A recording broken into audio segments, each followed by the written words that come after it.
All right, so filter replacement on a late model, Rainbow, basically an E2 Black Series. It's the updated one with the LED inside of the water tank.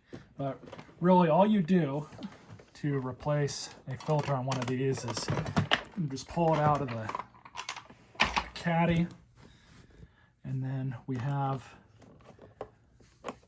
the cord wrap, which of course they changed the original style, which was a lot easier to get the cord off of. And now you'll push the machine over. Now you'll have both of these two tabs that you'll have to press into. I wish they had made this a little bit easier.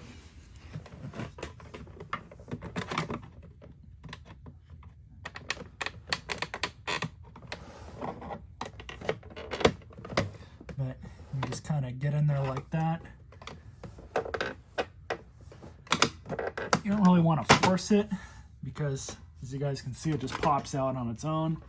So take the cover off, and here is the filter, and this just comes out. Now, I'm very much aware that these are washable, but they're still a good idea to change because this one was put in 2022, and it's dirty and filthy inside from the prior owner.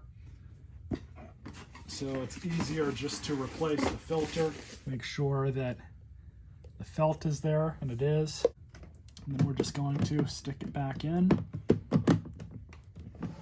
And you have this little tang right here.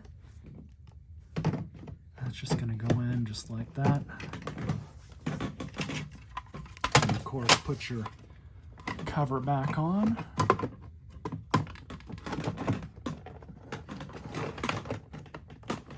With it lined up at the top, just press it back in place, and there it is.